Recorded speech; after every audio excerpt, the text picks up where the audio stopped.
उपकरण, ज्ञान, औषध, करुणा जैसे महान कार्यों में सराहनीय सहयोगी परिवार खंडाचवाला बाकलीवाल राज परिवार श्री हीरालाल जी बाकलीवाल मदनगंज किशनगढ़ संरक्षक पद प्राप्त किया।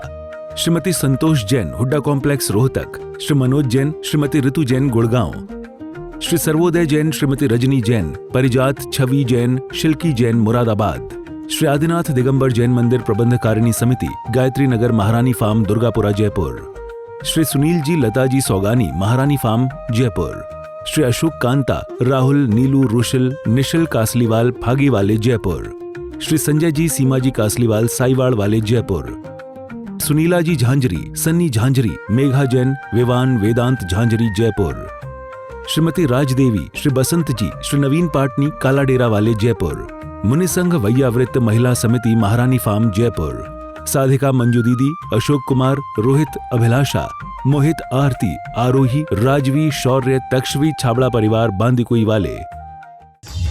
परम पूज्य जिन धर्म प्रभाविका आर्यकरत्न 105 श्री सृष्टि भूषण माता जी के मंगलमय प्रेरणा स्रोत एवं दिव्य आशीर्वाद से स्थापित सृष्टि मंगलम समिति श्री महावीर जी द्वारा अतिशय क्षेत्र श्री महावीर जी पधारे श्रद्धालु यात्रियों के लिए अत्यंत सुव्यवस्थित एवं सुसज्जित आवास व्यवस्था उपलब्ध कराई जा रही है। समिति के माध्यम से यात्रियों की सुविधा हेतु लगभग 100 बेड की स्वच्छ, शांत एवं आरामदायक निवास व्यवस्था सुलभ है। इसमें double bed, 4 bed, 5 bed, 6 bed के कमरे उपलब्ध हैं, जिसमें प्रत्येक श्रद्धालु को अतिशय क्षेत्र श्री महावीर जी आने के दौरान सहजता, शांति और आध्यात्मिक वातावरण का अनुभव होगा। तो जब भी आप अतिशय क्षेत्र श्री महावीर जी आएं, सृष्टि मंगलम आवास का लाभ उठाएं। रूम बुक करने के लिए दिए गए नंबरों पर संपर्क करें 9376571002 7300741008। आहार, औषध, अभय और ज्ञान शास्त्रों में अंकित हैं ये 4 प्रकार के महादान। अगर आप चाहते हैं अपने इस भव का परम कल्याण, तो सृष्टि मंगलम समिति श्री महावीर जी से जुड़िए। सृष्टि मंगलम प्रणीता जिन धर्म प्रभाविका वात्सल्य मूर्ति परम पूज्या गणनीय आर्यका 105 श्री सृष्टि भूषण माता जी के मंगल आशीर्वाद एवं प्रेरणा में संचालित संस्थाएं श्री आदि सृष्टि मंगलम श्री महावीर जी, सृष्टि मंगलम फाउंडेशन श्री सम्मेद शिखर जी, श्री आदिनाथ सृष्टि धर्म प्रभावना समिति दिल्ली, सृष्टि मंगलम सेवा समिति, श्री आदि सृष्टि मंगलम अतिशय क्षेत्र श्री महावीर जी में चतुर्वेद संघ आहार उपकरण आदि की व्यवस्था सुचारू रूप से कई वर्षों से की जा रही है, जिसमें त्यागी वृत्तियों की भोजन व्यवस्था व यात्रियों के ठहरने के लिए वातानुकूलित आवास व्यवस्था भी उपलब्ध है।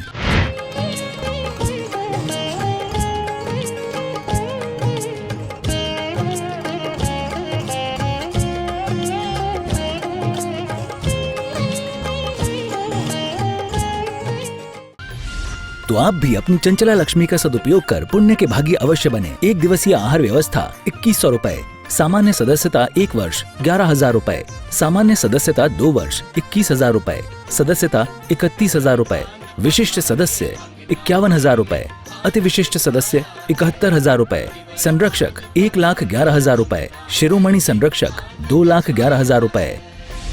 दान देने हेतु बैंक खाता विवरण निम्नवत है। खाता नाम श्री आदि Srishti Mangalam Samiti, branch bank of Baroda Shri Mahavir ji, account number 0119010027378, IFSC BARB 0SHRIMA, PAN number AAOAS 6329R। अधिक जानकारी व रसीद प्राप्त करने हेतु संपर्क सूत्र 9376571002। धन हाय हाय मत किया करो, मन को इधर उधर मत भरमाया करो, ना जाने कब ये दिल धड़कना बंद कर दे, ना जाने कब ये दिल धड़कना बंद कर दे। समय अनमोल है, इसे वृथा मत गमाया करो। और यही हमारे आचार्यों ने कहा है, जो व्यर्थ में पाप होते हैं, हम पाप बहुत कम करते हैं, पाप नहीं करते हैं, लेकिन पापों का चिंतन करते हैं और अनर्थ दंड, इसका मतलब व्यर्थ में पाप करते हैं। काहू की धनहान किसी जय घान न चिंते, देन सो उपदेश होए अग बनिज कृति से। क्या करते हैं लोग? व्यर्थ में पापोपदेश, हिंसा दान, दुष्कृति, अपध्यान, ये सब करते रहते हैं। आप सोचो, आर्त रोग ध्यान में हमारा अधिकांश समय गुजरता है। इष्ट वियोग, अनिष्ट संयोग, पीड़ा चिंतन और निदान भन। आपको लगता होगा हम इष्ट वियोग नहीं करते हैं, आपका अभी मोबाइल 2 मिनट को नहीं मिले क्या होगा? आप मोबाइल तो जाने दो, चप्पल नहीं मिले तो क्या होगा? आपको लगता है हम नहीं करते हैं स्टूडियो। जो जो चीज़ें तुम्हें पसंद हैं उनके लिए आप तड़फ जाते हो। क्या कहा है आचार्यों ने? यही तो कहा है कि अनर्थ दंड नहीं करना और व्यर्थ में पाप मत कमाना। आपको पता है कि पृथ्वी, जल, अग्नि, वायु, वनस्पति उपयोग में आए तो करो, लेकिन व्यर्थ में कितनी देर। आपको पता आजकल लॉन लग गई घर में, तो इधर कटिंग करा दो, इधर की बढ़ गई, इधर से हटा दो, घास हटा दो, मशीनें चलवा दो। और बरसात में भी मशीनें चल रही हैं। एक इंद्री तो जाने दो, उनमें 4 इंद्री और पंचेंद्री जीवों का भी घात हो रहा। आप कभी कभी तो हमने देखा, आपके यहाँ तो इतनी बड़ी जगह नहीं है, लेकिन बड़ी बड़ी कोठियों में 2-2 हजार गज की तो लॉन रहती, 5-5 हजार गज की लॉन। और क्या होता, हो सकता वो इतना बीमार है सेठ की कभी जाता ही नहीं लॉन में, लेकिन नहीं, नौकर लगा रखे हैं उसके लिए। हमारे आचार्यों ने यही तो कहा है कि आपने पृथ्वी का, जल का, अग्नि का, वायु का, वनस्पति का घात कर रखा है और व्यर्थ में कर रखा है। जल, जब से नल चल गए तब से जल का व्यर्थ उपयोग होने लगा। व्यर्थ कहते हैं अनर्थ दंड होने लगा। पहले जल सर पर आता था तो पानी की कीमत थी, 2 बाल्टी में 10 लोगों के कपड़े धुल जाते थे। और साबुन भी व्यर्थ नहीं जाता था, एक का साबुन आगे रखे और दूसरों में काम आ जाता था। और एक कपड़े निचो उसी में, और कपड़े निचोए, दूसरे पानी में निचोए, तीसरे में निचो और कपड़े साफ हो गए। हमारे भारत की हर पद्धति में अहिंसा थी। हमारे यहाँ झाड़ू भी आप देखना, पुराने ज़माने की झाड़ुएँ वो बांस की और वैसी चलती थी, वो आगे से खुली होती थी। अभी भी देखो गांव की झाड़ुएँ जो होती हैं वो फुल झाड़ू भी खुली होती है, ताकि कोई जीव इसके भी चाहे तो बच जाए। आप डस्ट क्लीनर बोलते हैं, क्या बोलते हैं, उसमें क्या होता है, यदि कोई जीव आएगा तो मर के ही निकलेगा, खींच लेगा। हमारे यहाँ पहले यहाँ नहीं, एक ही इंद्री नहीं, 2 इंद्री, 3 इंद्री, 4 इंद्री तक के लिए ऐसी चीज़ें करते थे। लोग कहते थे कंडे का धुआं कर दो। अब कंडे से किसी जीव का घात नहीं हो रहा। आपने, क्योंकि कंडे के धुएं से जीव निकल जाएंगे, मच्छर होंगे तो निकल जाएंगे। आज ऑल आउट लगाओगे तो क्या होगा? आपने एसी चला ली और ऑल आउट लगा लिया, वो खिड़कियों में से तो बंद है। जब से ये घर छोटे हो गए, दरवाजे बंद हो गए, तभी से हम ज़्यादा स्वतंत्र हो गए। और कहते हैं अब तो एसी हो गए, तब से हमारी खिड़कियां तक बंद हो गए। वास्तव में विचार करना, आप एक इंद्री जीव का घात नहीं करते हो व्यर्थ में, लेकिन आज की सुविधाओं ने, लोग कहते हैं जहाँ कीचड़ ज़्यादा होती है वहाँ गंद होती है। हमने कहा नहीं, कीचड़ जहाँ होती है वहाँ गंद नहीं होती है, जहाँ गंद होती है वहाँ मच्छर जरूर होते हैं। हम हरियाणा में, आपके यहाँ तो ऐसा देखने में नहीं आता, हरियाणा में पशु बहुत है। और एक गांव में तो इतनी, कहना चाहिए इतने जानवर थे कि एक पैर रखने को जगह नहीं थी, उसके ऊपर से ही जाना था। हम बोले कि देहात में आ गए और यहाँ कितने मच्छर होंगे रात को।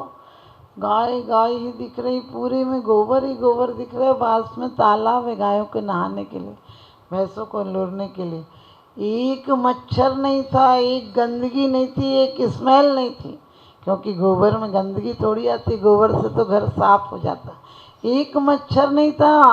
बाद में हमारी खन गांव श्याम में गौशाला गए, वहाँ पर 450 गाय हैं।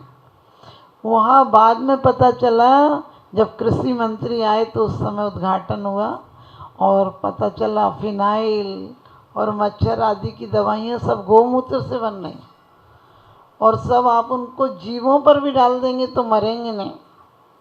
आप उसका पोंछा लगाएंगे, कोई भी चींटी होगी आराम से निकल कर चली जाएगी, वो आएगी नहीं उस जगह, लेकिन उससे घबरा के तुरंत चली जाएगी। और इतना ही नहीं, इतनी अगरबत्ती, धूप बत्ती, रक्षाबंधन की चीज़ें आपने कभी देखा हो तो कितना काम मिल रहा है। और उससे लोग कहते हैं पर्यावरण सुरक्षित करो, पेड़ मत काटो। अरे हमारे यहाँ पर्यावरण अपने आप शुद्ध था, मानसिक प्रदूषण नहीं था, वाचनिक प्रदूषण नहीं था, जल का प्रदूषण नहीं था, वायु का प्रदूषण नहीं था, ध्वनि का प्रदूषण नहीं था। आपको पता है गायों के बैलों के पैरों में यदि घुंघरू बजे होते तो शाम को ऐसे लगता था जैसे कि कोई नृत्य हो रहे हों। क्या आदमी झूम झूम कर आता था, किसी को शुगर, बीपी, हार्ट ये कोई बीमारियां नहीं थी, क्योंकि दिन भर प्रकृति के साथ रहता था और पूरी एक्सरसाइज हो जाती थी। आज भी आप घोड़े पर बैठने वाले देखना कभी बीमार नहीं मिलेंगे। बैलगाड़ियों पर बैठने वाला पूरा शरीर हिलता था, तो बीमारियां कहाँ से होंगी। और इतना ही नहीं था, शाम को जब दिन भर खेतों पे काम करके आते थे तो जी भर के भोजन भी करते थे और चैन से नींद भी लेते थे, क्योंकि सरकारें लाख कोशिश कर लें। वहाँ पर जब मंत्री आए थे, कृषि मंत्री, तो उन्होंने यही कहा कि हम गायों के लिए 30 रुपया से लेके अब माने जो पशु आहार है उसके लिए 60 रुपया कर रहे हैं। मैंने प्रवचन में यही कहा कि अब पशु आहार को 60 रुपया मत करो, गोबर खरीदने की योजनाएं बनाओ। गोबर खरीदोगे तो उन्हें खाने मिलेगा। आप पशु आहार पे दे भी दोगे तो आधा तो नेताओं के पेट में चला जाएगा। ये चारा तक खा जाते, कुछ भी खा जाते, इनका कोई भरोसा नहीं क्या क्या खा जाते हैं। क्योंकि एक बच्चा मिट्टी खा रहा था, पड़ोस के व्यक्ति ने कहा भाई साहब आपका बच्चा मिट्टी खा रहा है, उसका स्वास्थ्य खराब हो जाएगा। पिता ने बोला कि तेरा क्या जा रहा है, मेरा बेटा मिट्टी खा रहा है, खाने दे, तेरा क्या बिगाड़ हो रहा। उन्होंने कहा उसका स्वास्थ्य खराब हो जाएगा। वो कहने लगे वो तो अपना भविष्य बना रहा है। बोले मिट्टी खा के भविष्य कैसे बना रहा है। तो बाप ने कहा कि वो अपना भविष्य बनाएगा, मिट्टी खाने दे, तेरा क्या जा रहा है। वो अभी मिट्टी खाएगा, फिर मैं इसे पढ़ाऊँगा लिखाऊँगा, फिर इंजीनियर बन जाएगा, फिर देखना कैसे लोहा लंगड़ खाएगा।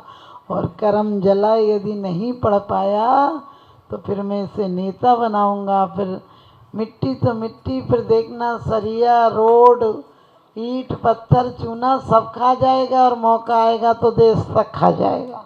आप समझ गए, ये सत्य हाल है।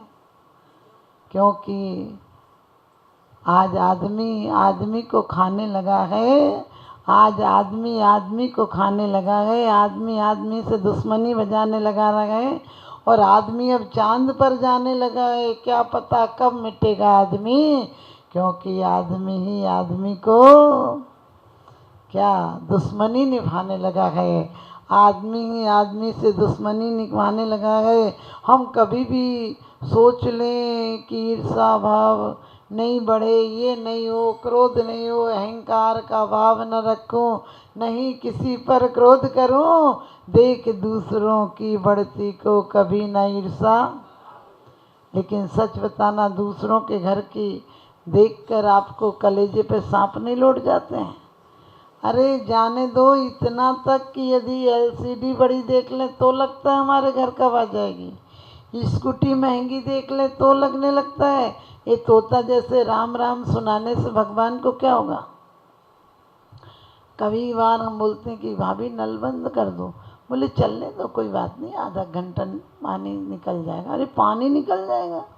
हमारे भाई पानी पानी के लिए तरस रहे हैं, जिन लोगों पर पानी नहीं है, जैसलमेर आदि में आज किन किन जगह पानी नहीं है, उनसे पानी की कीमत पूछो। आप आधा घंटा नल चलने देते हैं। आपको यदि एक बाल्टी में नहा सकते हैं आप, तो एक बाल्टी और किसी के काम में आएगा, क्योंकि जल में भी जीव हैं। हमारे आचार्यों ने कहा है कि जल में भी कितने जीवों का घात हो जाता है, लेकिन चलो आपका नहीं चलता है तो कोई बात नहीं, लेकिन उपयोग करना सीखो।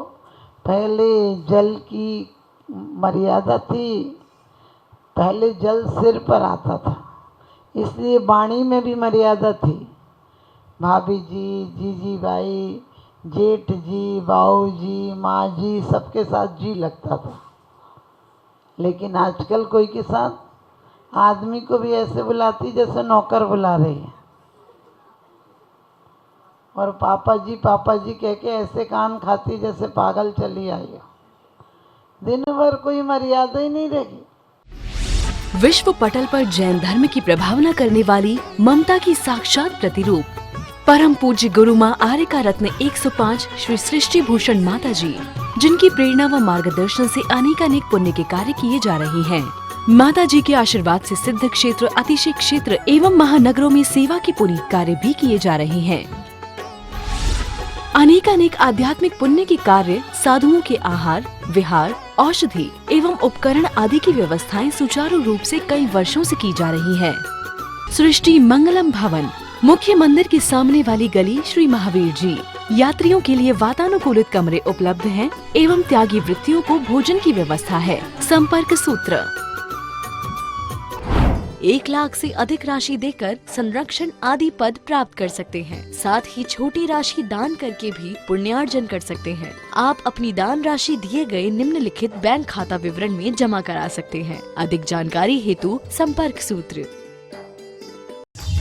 परम पूज्य जिन धर्म प्रभाविका आर्यका रत्न 105 श्री सृष्टि भूषण माता जी के मंगलमय प्रेरणा स्रोत एवं दिव्य आशीर्वाद से स्थापित सृष्टि मंगलम समिति श्री महावीर जी द्वारा अतिशय क्षेत्र श्री महावीर जी पधारे श्रद्धालु यात्रियों के लिए अत्यंत सुव्यवस्थित एवं सुसज्जित आवास व्यवस्था उपलब्ध कराई जा रही है। समिति के माध्यम से यात्रियों की सुविधा हेतु लगभग 100 बेड की स्वच्छ, शांत एवं आरामदायक निवास व्यवस्था सुलभ है। इसमें double bed, 4 bed, 5 bed, 6 bed के कमरे उपलब्ध हैं, जिसमें प्रत्येक श्रद्धालु को अतिशय क्षेत्र श्री महावीर जी आने के दौरान सहजता, शांति और आध्यात्मिक वातावरण का अनुभव होगा। तो जब भी आप अतिशय क्षेत्र श्री महावीर जी आएं, सृष्टि मंगलम आवास का लाभ उठाएं। रूम बुक करने के लिए दिए गए नंबरों पर संपर्क करें 9376571002, 7300741008।